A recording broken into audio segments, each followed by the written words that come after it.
సమస్యలతో బాధపడుతున్నారా? మనశ్శాంతి లేదా? వ్యాపారంలో నష్టాలా? అయితే సంప్రదించండి శ్రీ శివదుర్గ వేద జ్యోతిష్యాలయం. ప్రముఖ జ్యోతిష్కులు దత్తసాయి గారు. వివాహం ఆలస్యం అవ్వడం, ప్రేమ సమస్యలు, సంతానలేమి, దీర్ఘకాలంగా ఆరోగ్య సమస్యలు, ఉద్యోగం, ధనవశం జనవశం చేయబడును. ఇంకా ఎటువంటి సమస్యలకైనా ప్రాచీన కేరళ శక్తి పూజల ద్వారా శాశ్వత పరిష్కారం చేయగలరు. పరిహారాలకై సంప్రదించండి 9959211526. विश्वेशं माधवं दुण्डिं दण्डपाणिं च भैरवं वन्दे काशीं गुहां गङ्गां भवानीं मणिकार्णिकम् उत्तिष्ठ काशी भगवान् प्रभुविश्वनाथो गङ्गोर्मिसङ्गतिशुभैः परिभूषितोब्जैः श्रीदुण्डिभैरवमुखैः सहितान्नपूर्णा माता च वाञ्छति मुदा तव सुप्रभातम् ब्रह्मा मुरारिस्त्रिपुरान्तकारिः भानुः शशी भूमिसुतो बुधश्च गुरुश्च शुक्रः शनिराहुकेतवः कुर्वन्तु सर्वे भुवि सुप्रभातम् वाराणसी स्थितगजाननदुण्डिराजा तापत्रयापहरणे प्रदिता प्रभावा आनन्दकन्दलकुलप्रसवैकभूमे नित्यं समस्तजगतः कुरु सुप्रभातं ब्रह्मद्रवोपमितगाङ्गपयः पवाहैः पुण्यैः सदैव परिचुम्बितपादपद्मे मध्यैकिलामरगणैः परिसेव्यमाने श्रीकाशिके कुरु सदा भुवि सुप्रभातम् प्रत्नैरसङ्ख्यमठमन्दिरतीर्थकुण्डा प्रासादघट्टनिवहैः विदुषां वरैश्च आवर्जयस्य किल विश्वमनांसि नित्यम् श्रीकाशिके कुरु सदा भुवि सुप्रभातम् वाञ्छन्ति नास्तसमये शरणं भवत्याः हे कोटिकोटिजनमुक्तिविधानदक्षे श्रीकाशिके कुरु सदा भुवि सुप्रभातम् तीर्थानां प्रवरा मनोरथकरी संसारपारापरा सन्दानन्दिगणेश्वरैरुपहिता दैवैरशैः स्तुता या शम्भोर्मणिकुण्डलैककणिका विष्णोत्तपोदीर्घिका सेयं श्रीमणिकर्णिका भगवती देयात् सदा मङ्गलम् अभिनवबिसवल्ली पादपद्मस्य विष्णोः मदनमथनमैल्मेर्यामालती पुष्पमाला जयति जयपताककाप्यसौ मोक्षलक्ष्म्याः गङ्गां वारि मनोहरी मुरारिचरणच्युतां त्रिपुरारि शिराश्चारी पापहारी पुनातु मां विघ्नावासनिवासकारणमहागण्डस्थलालम्बितः सिन्धूरारुणपुज्जचन्द्रकिरणप्रच्चादिनागच्छवि श्रीविघ्नेश्वरवल्लभो गिरिजायसानन्दमानन्दितः स्मेरास्यस्तव दुण्डिराजमुदितो देयात् सदा मङ्गलम् कण्ठे यस्य लसत्करालगरलं गङ्गाजलं मस्तके वामाङ्गे गिरिराजराजतनया जाया भवानी सती नन्दिस्कन्दगणाधिराजसहिता श्रीविश्वनाथप्रभुः काशीमन्दिरसंस्थितोऽखिलगुरुदेयात् सदा मङ्गलम् श्रीविश्वनाथकरुणामृतपूर्णसिन्धो सीतांशुकण्डसमलङ्कृतभव्यचूडा उत्तिष्ठ विश्वजनमङ्गलसाधनाय नित्यं स्वर्वगतः कुरु सुप्रभातम् श्रीविश्वनाथकरुणामृतपूर्णसिन्धो सीतांशुकण्डसमलङ्कृतभव्यचूडा उत्तिष्ठ विश्वजनमङ्गलसाधनाय नित्यं सर्वजगतः कुरु सुप्रभातम्। श्रीविश्वनाथ वृषभध्वज विश्ववन्द्या सृष्टिस्थितिप्रलयकारक देवदेव वाचामगोचर महर्षिसुताद्रिपद्मा वाराणसीपुरपते कुरु सुप्रभातम्। श्रीविश्वनाथ भवभञ्जन दिव्यभावा गङ्गाधरा प्रमथवन्दितसुन्दराङ्गा नागेन्द्रहारनत भक्तभयापहारा वाराणसीपुरपते कुरु सुप्रभातम्। श्रीविश्वनाथ तव पादयुगं नमामि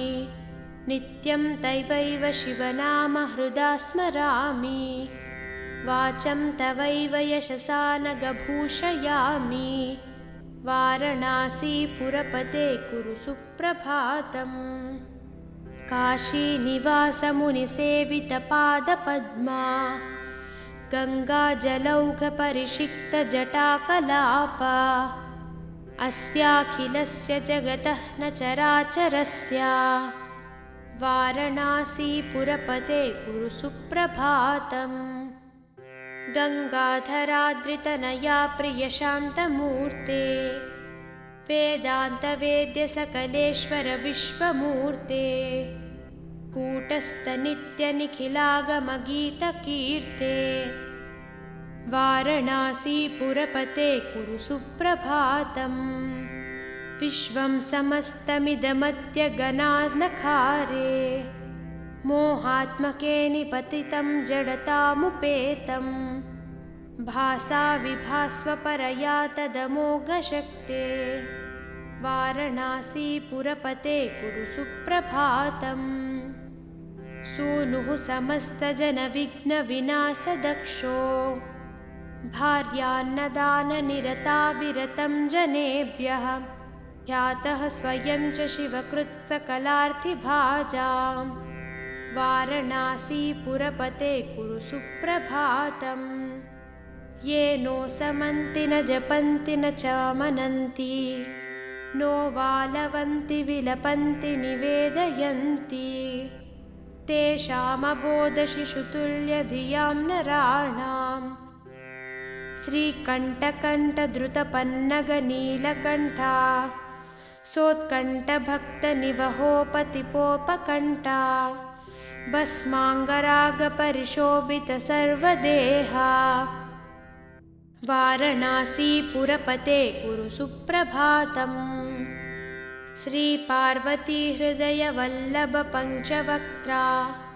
श्रीनीलकण्ठनृकपालकलापमाला श्रीविश्वनाथमृदुपङ्कजमञ्जुपादा वाराणसीपुरपते कुरु सुप्रभातम्। दुग्धप्रवाहकमनीयतरङ्गभङ्गे पुण्यप्रवाहपरिपावितभक्तसङ्गे नित्यं तपस्विजनसेवितपादपद्मे गङ्गे शरण्यशिवदे कुरु सुप्रभातम्। सानन्दमानन्दवने वसन्तम् आनन्दकन्दं हतपापवृन्दं वाराणसीनाथमनाथनादं श्रीविश्वनाथं शरणं प्रपद्ये। विश्वेशं माधवं दुण्डिं दण्डपाणिं च भैरवं वन्दे काशीं गुहां गङ्गां भवानीं मणिकार्णिकम्। उत्तिष्ठ काशी भगवान् प्रभुविश्वनाथो गङ्गोर्मिसङ्गतिशुभैः परिभूषितोब्जैः श्रीदुण्डिभैरवमुखैः सहितान्नपूर्णा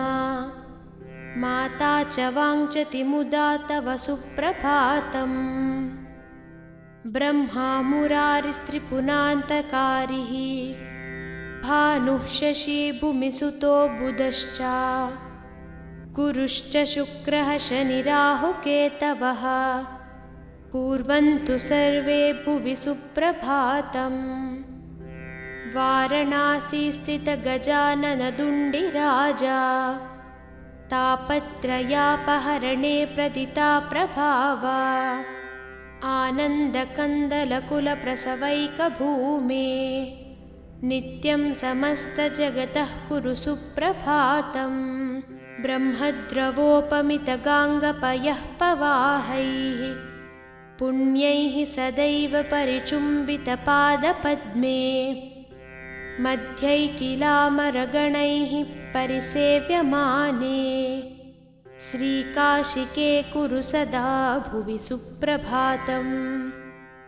प्रत्नैरसङ्ख्यमठमन्दिरतीर्थकुण्डा प्रासादघट्टनिवहैः विदुषां वरैश्च आवर्जयस्य किल विश्वमनांसि नित्यं श्रीकाशिके कुरु सदा भुवि सुप्रभातम् वाञ्छन्ति नास्तसमये शरणं भवत्याः हे कोटिकोटिजनमुक्तिविधानदक्षे श्रीकाशिके कुरु सदा भुवि सुप्रभातम् तीर्थानां प्रवरा मनोरथकरी संसारपारापरा सन्दानन्दिगणेश्वरैरुपहिता दैवैरशैः स्तुता या शम्भोर्मणिकुण्डलैककणिका विष्णोत्तपोदीर्घिका सेयं श्रीमणिकर्णिका भगवती देयात् सदा मङ्गलम् अभिनवबिसवल्ली पादपद्मस्य विष्णोः मदनमथनमैल्मेर्यामालती पुष्पमाला जयति जयपताककाप्यसौ मोक्षलक्ष्म्याः गङ्गां वारि मनोहरी मुरारिचरणच्युतां त्रिपुरारि शिराश्चारी पापहारी पुनातु मां विघ्नावासनिवासकारणमहागण्डस्थलालम्बितः सिन्धूरारुणपुज्जचन्द्रकिरणप्रच्चादिनागच्छवि श्रीविघ्नेश्वरवल्लभो गिरिजायसानन्दमानन्दितः स्मेरास्यस्तव दुण्डिराजमुदितो देयात् सदा मङ्गलम् कण्ठे यस्य लसत्करालगरलं गङ्गाजलं मस्तके वामाङ्गे गिरिराजराजतनया जाया भवानी सती नन्दिस्कन्दगणाधिराजसहिता श्रीविश्वनाथप्रभुः काशीमन्दिरसंस्थितोऽखिलगुरुदेयात् सदा मङ्गलम् श्रीविश्वनाथकरुणामृतपूर्णसिन्धो सीतांशुकण्डसमलङ्कृतभव्यचूडा उत्तिष्ठ विश्वजनमङ्गलसाधनाय नित्यं स्वर्वगतः कुरु सुप्रभातम् श्रीविश्वनाथकरुणामृतपूर्णसिन्धो सीतांशुकण्डसमलङ्कृतभव्यचूडा उत्तिष्ठ विश्वजनमङ्गलसाधनाय नित्यं सर्वजगतः कुरु सुप्रभातम् श्रीविश्वनाथवृषभध्वज विश्ववन्द्या सृष्टिस्थितिप्रलयकारकदेवदेव वाचामगोचरमहर्षिसुताद्रिपद्मा वाराणसीपुरपते कुरु सुप्रभातम् श्रीविश्वनाथ भवभञ्जन दिव्यभावा गङ्गाधरा प्रमथवन्दितसुन्दराङ्गा नागेन्द्रहारनतभक्तभयापहारा वाराणसीपुरपते कुरु सुप्रभातम् श्रीविश्वनाथ तव पादयुगं नमामि नित्यं तवैव शिवनामहृदा स्मरामि वाचं तवैव यशसा नगभूषयामि वाराणसीपुरपते कुरु सुप्रभातम् काशीनिवासमुनिसेवितपादपद्मा गङ्गाजलौघपरिषिक्तजटाकलापा अस्याखिलस्य जगतः न चराचरस्य वारणासीपुरपते कुरु सुप्रभातम् गङ्गाधराद्रितनया प्रियशान्तमूर्ते वेदान्तवेद्यसकलेश्वर विश्वमूर्ते कूटस्थनित्यनिखिलागमगीतकीर्ते वारणासीपुरपते कुरु सुप्रभातम् विश्वं समस्तमिदमद्यगनानखारे मोहात्मके निपतितं जडतामुपेतं भासा विभास्वपरया तदमोघशक्ते वारणासीपुरपते कुरु सुप्रभातम् सूनुः समस्तजनविघ्नविनाशदक्षो भार्यान्नदाननिरताविरतं जनेभ्यः ह्यातः स्वयं च शिवकृत्सकलार्थिभाजां वारणासीपुरपते कुरु सुप्रभातम् ये नो समन्ति न जपन्ति न चामनन्ति नो वालवन्ति विलपन्ति निवेदयन्ति तेषामबोधशिशुतुल्यधियां नराणां श्रीकण्ठकण्ठद्रुतपन्नगनीलकण्ठा सोत्कण्ठभक्तनिवहोपतिपोपकण्ठा भस्माङ्गरागपरिशोभितसर्वदेहा वारणासीपुरपते कुरु सुप्रभातम् श्रीपार्वतीहृदयवल्लभपञ्चवक्त्रा श्रीनीलकण्ठनृकपालकलापमाला श्रीविश्वनाथमृदुपङ्कजमञ्जुपादा वारणासीपुरपते कुरु सुप्रभातम् दुग्धप्रवाहकमनीयतरङ्गभङ्गे पुण्यप्रवाहपरिपावितभक्तसङ्गे नित्यं तपस्विजनसेवितपादपद्मे गङ्गे शरण्यशिवदे कुरु सुप्रभातम् सानन्दमानन्दवने वसन्तम् आनन्दकन्दं हतपापवृन्दं वारणासीनाथमनाथनादं श्रीविश्वनाथं शरणं प्रपद्ये विश्वेशं माधवं दुण्डिं दण्डपाणिं च भैरवं वन्दे काशीं गुहां गङ्गां भवानीं मणिकार्णिकम् उत्तिष्ठ काशी भगवान् प्रभुविश्वनाथो गङ्गोर्मिसङ्गतिशुभैः परिभूषितोब्जैः श्रीदुण्डिभैरवमुखैः सहितान्नपूर्णा माता च वाञ्छति मुदा तव सुप्रभातम् ब्रह्मा मुरारिस्त्रिपुरान्तकारिः भानुः शशी भूमिसुतो बुधश्च गुरुश्च शुक्रः शनिराहुकेतवः कुर्वन्तु सर्वे भुवि सुप्रभातम् वारणासी स्थितगजाननदुण्डिराजा तापत्रयापहरणे प्रदिताप्रभावा आनन्दकन्दलकुलप्रसवैकभूमे नित्यं समस्तजगतः कुरु सुप्रभातम् ब्रह्मद्रवोपमितगाङ्गपयः पवाहैः पुण्यैः सदैव परिचुम्बितपादपद्मे मध्यैकिलामरगणैः परिसेव्यमाने श्रीकाशिके कुरु सदा भुवि सुप्रभातम् प्रत्नैरसङ्ख्यमठमन्दिरतीर्थकुण्डा प्रासादघट्टनिवहैः विदुषां वरैश्च आवर्जयस्य किल विश्वमनांसि नित्यं श्रीकाशिके कुरु सदा भुवि सुप्रभातम् वाञ्छन्ति नास्तसमये शरणं भवत्याः हे कोटिकोटिजनमुक्तिविधानदक्षे श्रीकाशिके कुरु सदा भुवि सुप्रभातम् तीर्थानां प्रवरा मनोरथकरी संसारपारापरा सन्दानन्दिगणेश्वरैरुपहिता दैवैरशैः स्तुता या शम्भोर्मणिकुण्डलैककणिका विष्णोत्तपोदीर्घिका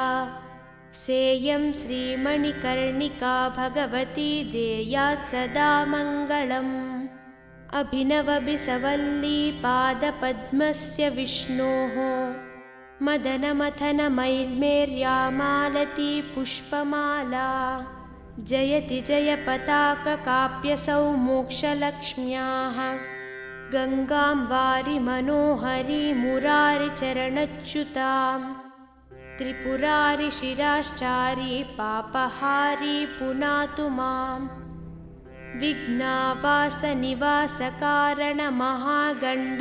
विघ्नावासनिवासकारणमहागण्डस्थलालम्बितः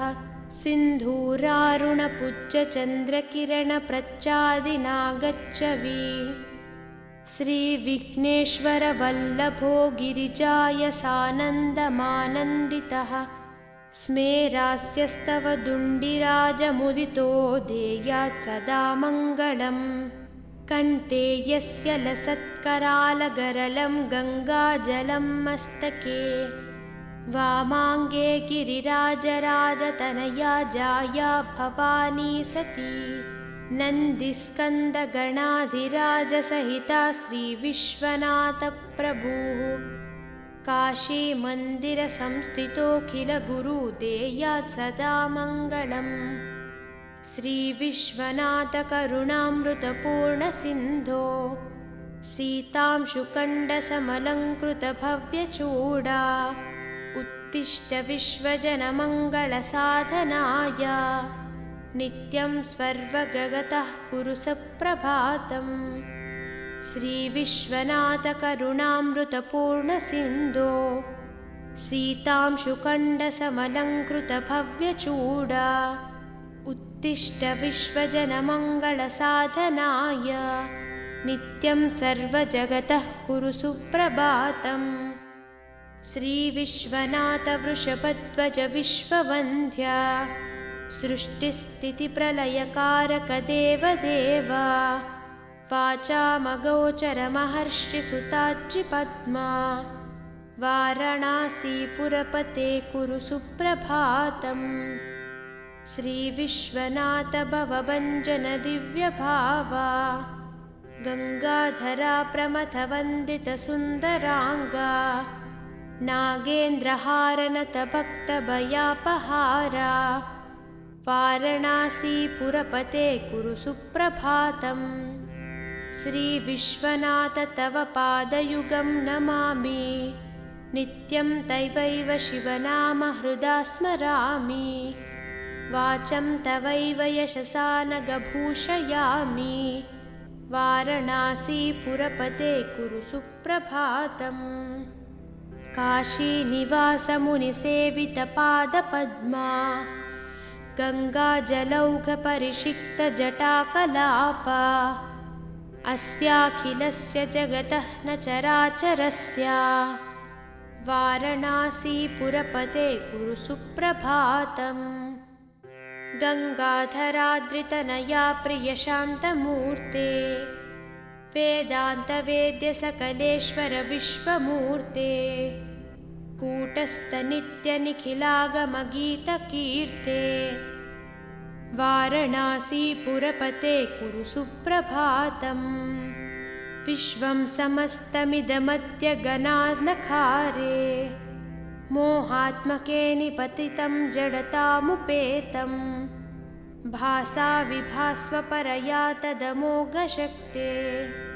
वाराणसीपुरपते कुरु सुप्रभातम् सूनुः समस्तजनविघ्नविनाशदक्षो भार्यान्नदाननिरता विरतं जनेभ्यः ह्यातः स्वयं च शिवकृत्सकलार्थिभाजां वाराणसीपुरपते कुरु सुप्रभातम् ये नो समन्ति न जपन्ति न च मनन्ति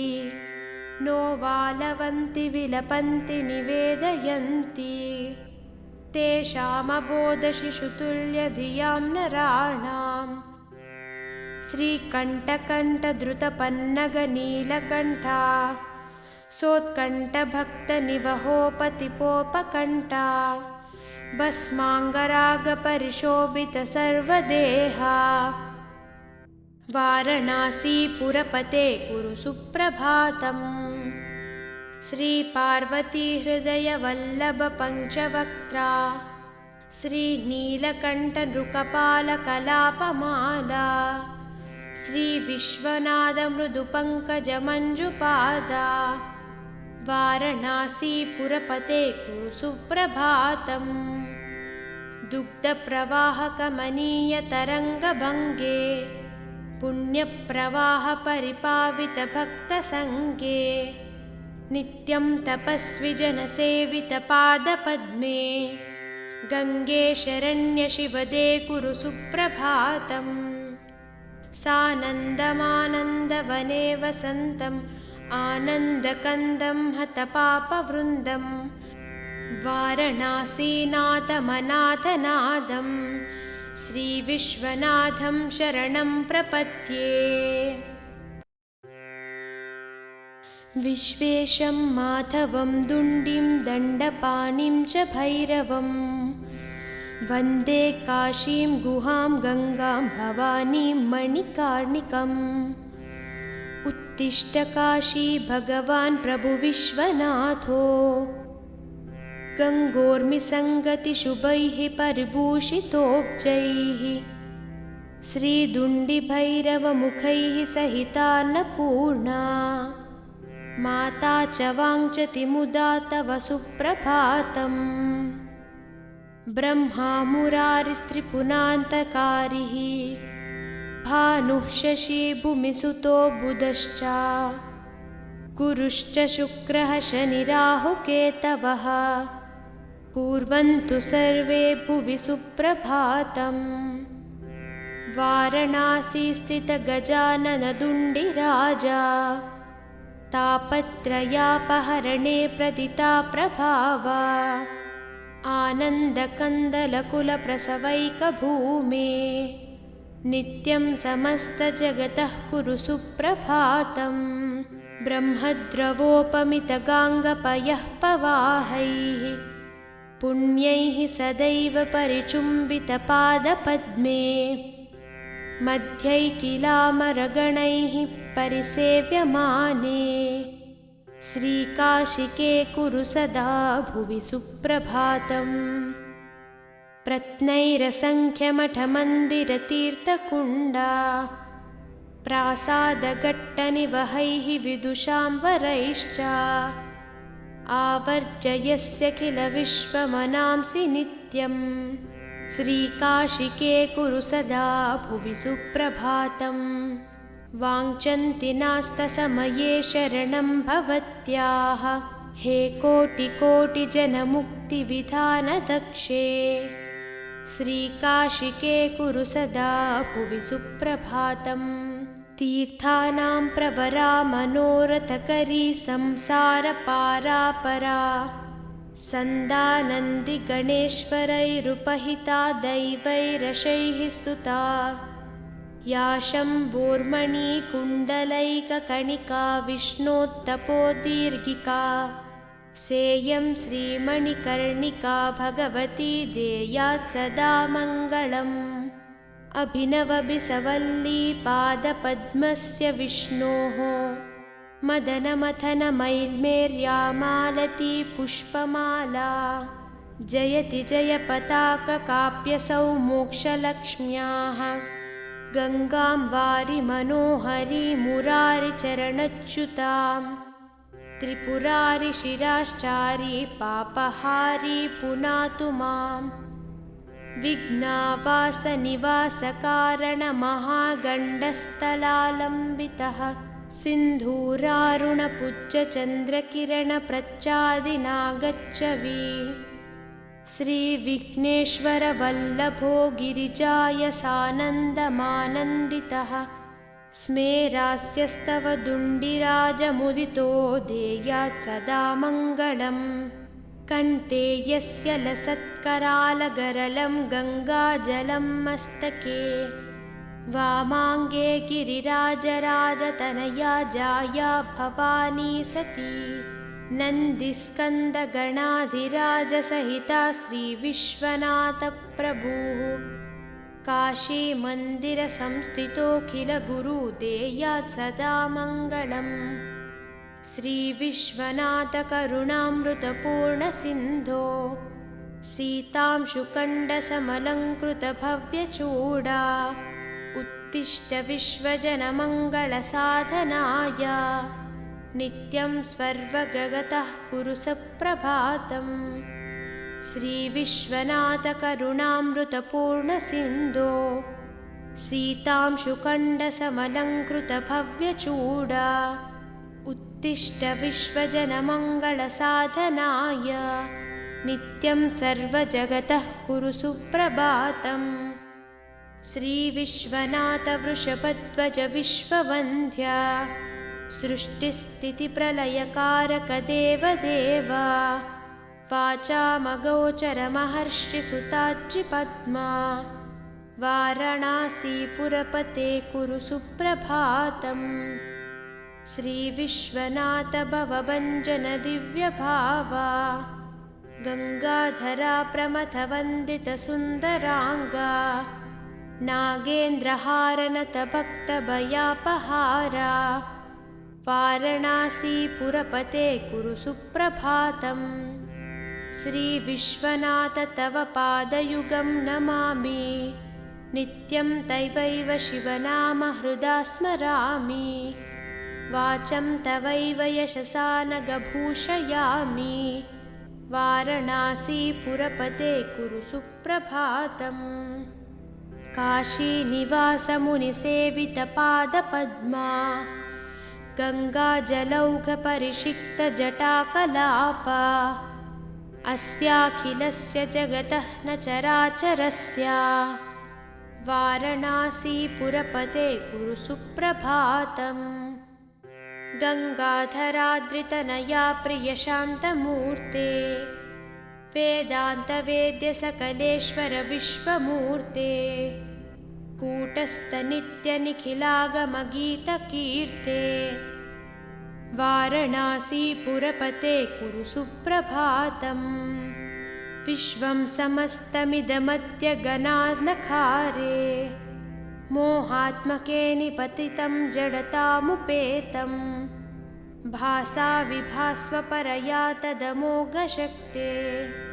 वाराणसीपुरपते कुरु सुप्रभातम् सूनुः समस्तजनविघ्नविनाशदक्षो भार्यान्नदाननिरताविरतं जनेभ्यः ह्यातः स्वयं च शिवकृत्सकलार्थिभाजां वाराणसीपुरपते कुरु सुप्रभातम् ये नो समन्ति न जपन्ति न च मनन्ति नो वालवन्ति विलपन्ति निवेदयन्ति तेषामबोधशिशुतुल्यधियां नराणां श्रीकण्ठकण्ठद्रुतपन्नगनीलकण्ठा सोत्कण्ठभक्तनिवहोपतिपोपकण्ठा भस्माङ्गरागपरिशोभितसर्वदेहा वाराणसीपुरपते कुरु सुप्रभातम् श्रीपार्वतीहृदयवल्लभपञ्चवक्त्रा श्रीनीलकण्ठनृकपालकलापमाला श्रीविश्वनाथमृदुपङ्कजमञ्जुपादा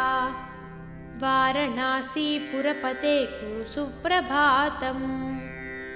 दुग्धप्रवाहकमनीयतरङ्गभङ्गे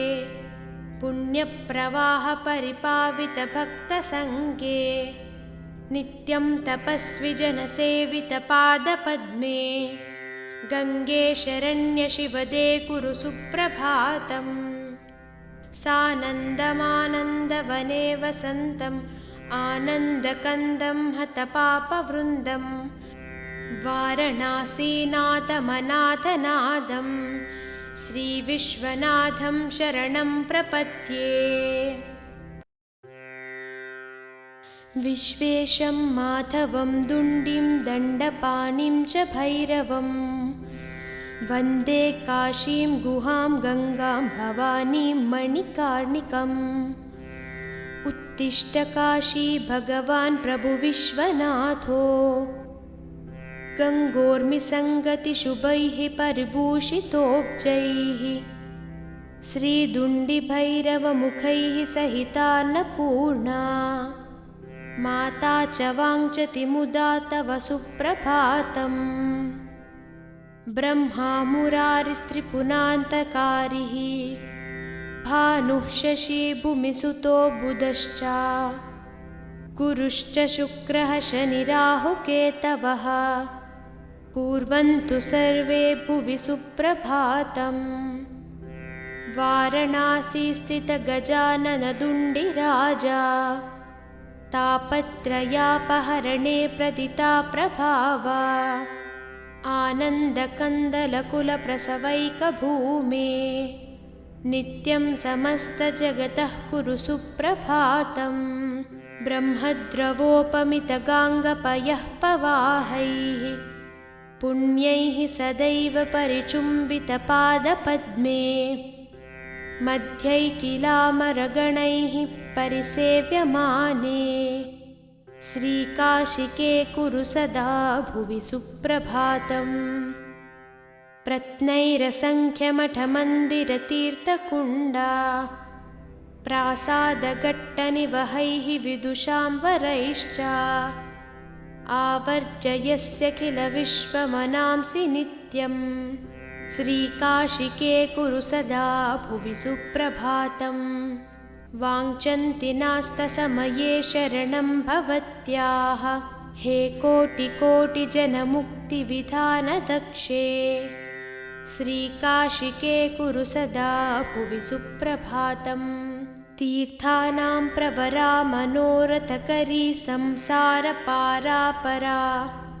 सन्दानन्दिगणेश्वरैरुपहिता दैवैरशैः स्तुता या शम्भोर्मणिकुण्डलैककणिका विष्णोत्तपोदीर्घिका सेयं श्रीमणिकर्णिका भगवती देयात् सदा मङ्गलम् अभिनवबिसवल्ली पादपद्मस्य विष्णोः मदनमथनमैल्मेर्यामालती पुष्पमाला जयति जयपताककाप्यसौ मोक्षलक्ष्म्याः गङ्गां वारि मनोहरी मुरारिचरणच्युताम् त्रिपुरारि शिराश्चारी पापहारी पुनातु माम् विघ्नावासनिवासकारणमहागण्डस्थलालम्बितः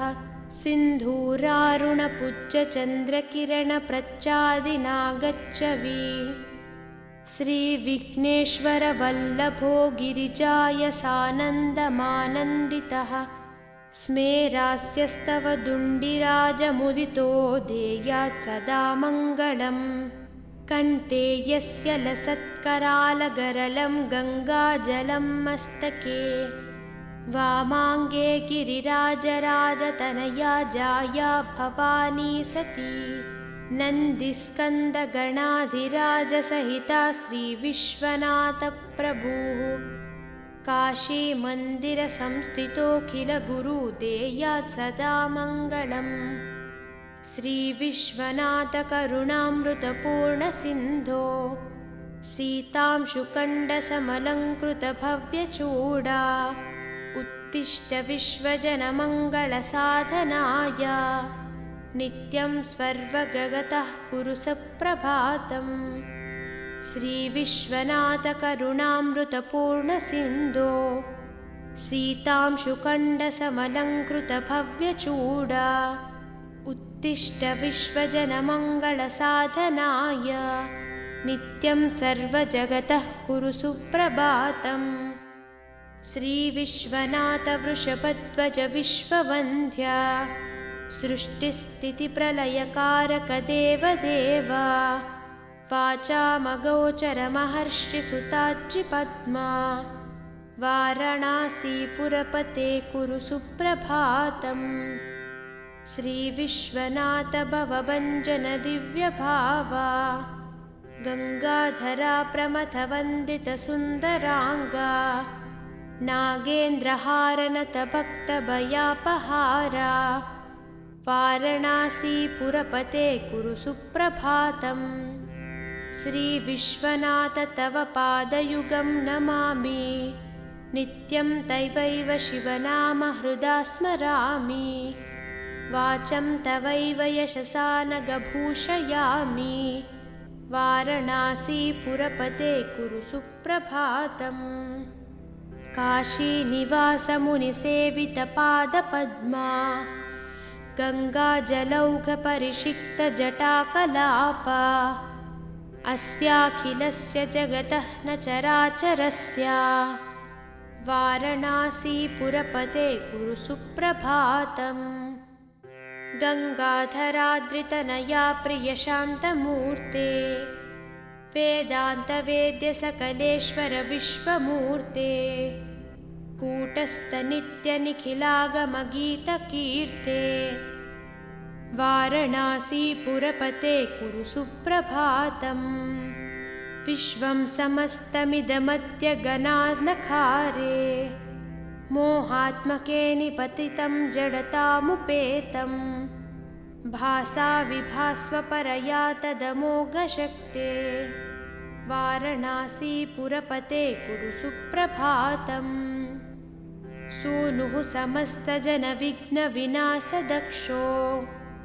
भार्यान्नदाननिरताविरतं जनेभ्यः ह्यातः स्वयं च शिवकृत्सकलार्थिभाजां वारणासीपुरपते कुरु सुप्रभातम्।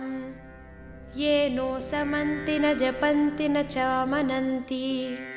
नो वालवन्ति विलपन्ति निवेदयन्ति तेषामबोधशिशुतुल्यधियां नराणां श्रीकण्ठकण्ठद्रुतपन्नगनीलकण्ठा सोत्कण्ठभक्तनिवहोपतिपोपकण्ठा भस्माङ्गरागपरिशोभितसर्वदेहा वारणासीपुरपते कुरु सुप्रभातम्। श्रीपार्वतीहृदयवल्लभपञ्चवक्त्रा श्रीनीलकण्ठनृकपालकलापमाला श्रीविश्वनाथमृदुपङ्कजमञ्जुपादा वारणासीपुरपते कुरु सुप्रभातम्। दुग्धप्रवाहकमनीयतरङ्गभङ्गे पुण्यप्रवाहपरिपावितभक्तसङ्गे नित्यं तपस्विजनसेवितपादपद्मे गङ्गे शरण्यशिवदे कुरु सुप्रभातम्। सानन्दमानन्दवने वसन्तम् आनन्दकन्दं हतपापवृन्दं वारणासीनाथमनाथनादं श्रीविश्वनाथं शरणं प्रपद्ये। विश्वेशं माधवं दुण्डिं दण्डपाणिं च भैरवं वन्दे काशीं गुहां गङ्गां भवानीं मणिकार्णिकम्। उत्तिष्ठ काशी भगवान् प्रभुविश्वनाथो गङ्गोर्मिसङ्गतिशुभैः परिभूषितोब्जैः श्रीदुण्डिभैरवमुखैः सहितान्नपूर्णा माता च वाञ्छति मुदा तव सुप्रभातम्। ब्रह्मा मुरारिस्त्रिपुरान्तकारिः भानुः शशी भूमिसुतो बुधश्च गुरुश्च शुक्रः शनिराहुकेतवः कुर्वन्तु सर्वे भुवि सुप्रभातम्। वारणासी स्थितगजाननदुण्डिराजा तापत्रयापहरणे प्रदिताप्रभावा आनन्दकन्दलकुलप्रसवैकभूमे नित्यं समस्तजगतः कुरु सुप्रभातम्। ब्रह्मद्रवोपमितगाङ्गपयः पवाहैः पुण्यैः सदैव परिचुम्बितपादपद्मे मध्यैकिलामरगणैः परिसेव्यमाने श्रीकाशिके कुरु सदा भुवि सुप्रभातम् प्रत्नैरसङ्ख्यमठमन्दिरतीर्थकुण्डा प्रासादघट्टनिवहैः विदुषां वरैश्च आवर्जयस्य किल विश्वमनांसि नित्यम् श्रीकाशिके कुरु सदा भुवि सुप्रभातम् वाञ्छन्ति नास्तसमये शरणं भवत्याः हे कोटिकोटिजनमुक्तिविधानदक्षे श्रीकाशिके कुरु सदा भुवि सुप्रभातम् तीर्थानां प्रवरा मनोरथकरी संसारपारापरा सन्दानन्दिगणेश्वरैरुपहिता दैवैरशैः स्तुता या शम्भोर्मणिकुण्डलैककणिका विष्णोत्तपोदीर्घिका सेयं श्रीमणिकर्णिका भगवती देयात् सदा मङ्गलम् अभिनवबिसवल्ली पादपद्मस्य विष्णोः मदनमथनमैल्मेर्यामालती पुष्पमाला जयति जयपताककाप्यसौ मोक्षलक्ष्म्याः गङ्गां वारि मनोहरी मुरारिचरणच्युताम् त्रिपुरारि शिराश्चारी पापहारी पुनातु माम्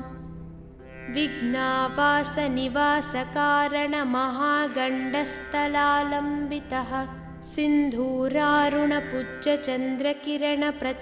सिन्धूरारुणपुज्जचन्द्रकिरणप्रच्चादिनागच्छवि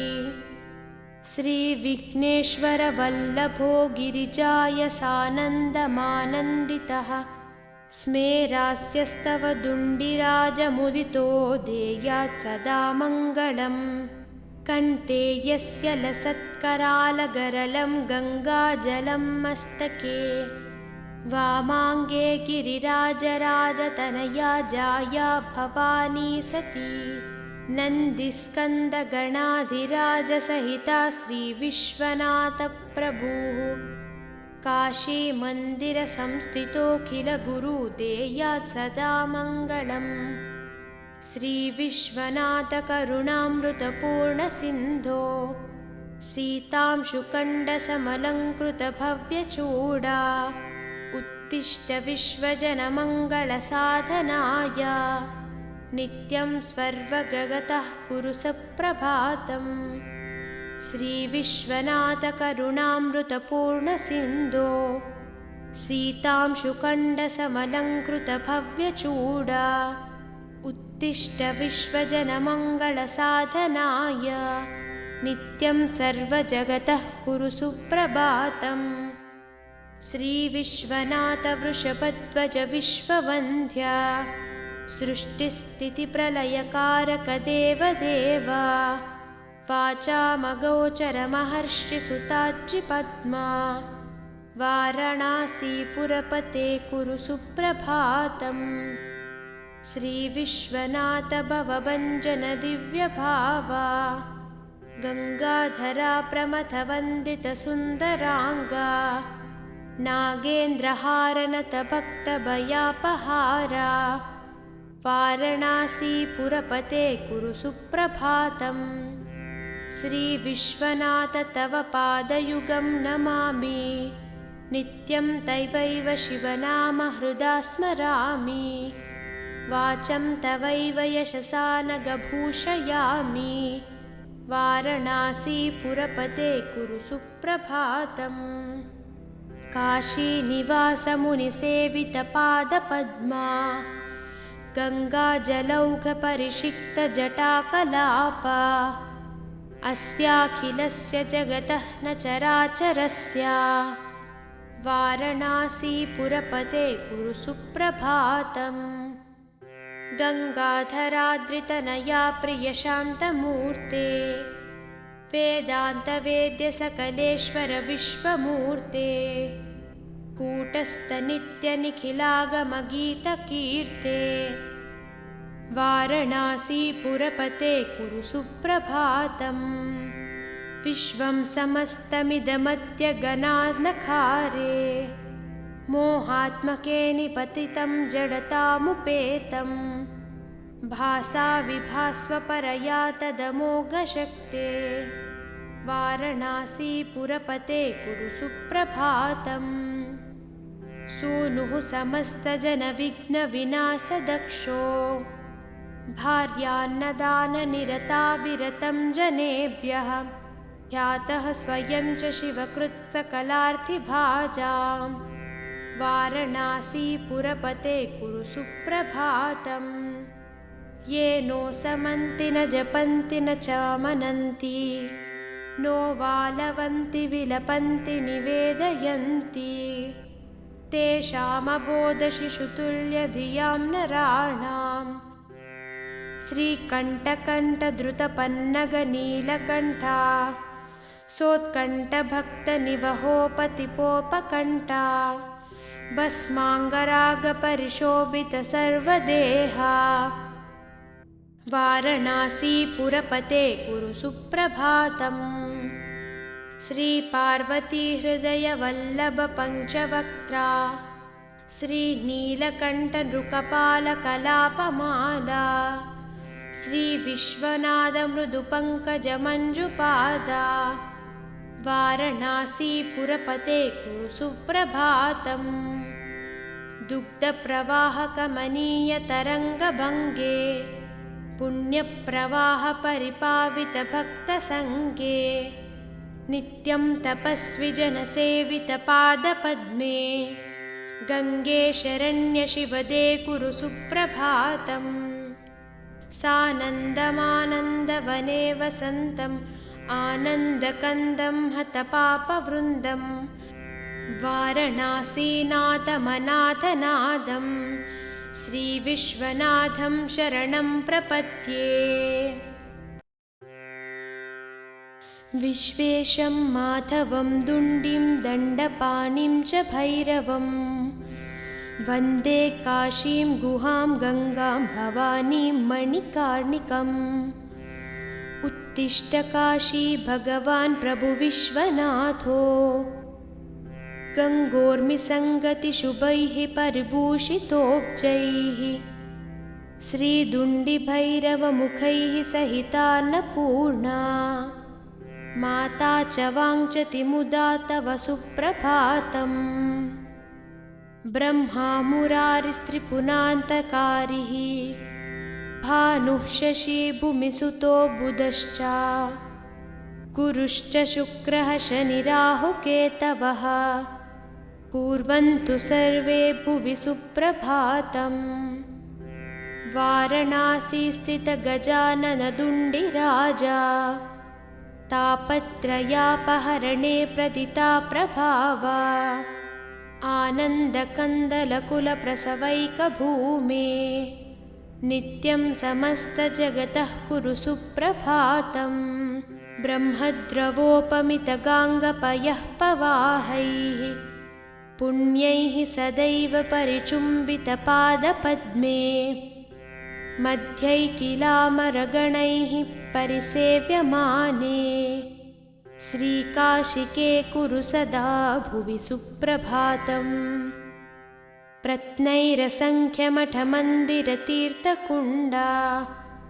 प्रासादघट्टनिवहैः विदुषां वरैश्च आवर्जयस्य किल विश्वमनांसि नित्यं श्रीकाशिके कुरु सदा भुवि सुप्रभातम् वाञ्छन्ति नास्तसमये शरणं भवत्याः हे कोटिकोटिजनमुक्तिविधानदक्षे श्रीकाशिके कुरु सदा भुवि सुप्रभातम् तीर्थानां प्रवरा मनोरथकरी संसारपारापरा सन्दानन्दिगणेश्वरैरुपहिता दैवैरशैः स्तुता या शम्भोर्मणिकुण्डलैककणिका विष्णोत्तपोदीर्घिका सेयं श्रीमणिकर्णिका भगवती देयात् सदा मङ्गलम् अभिनवबिसवल्ली पादपद्मस्य विष्णोः मदनमथनमैल्मेर्या मालती पुष्पमाला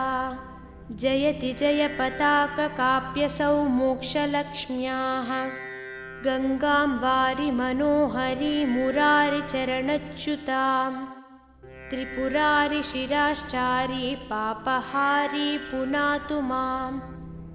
विघ्नावासनिवासकारणमहागण्डस्थलालम्बितः सिन्धूरारुणपुज्जचन्द्रकिरणप्रच्चादिनागच्छवि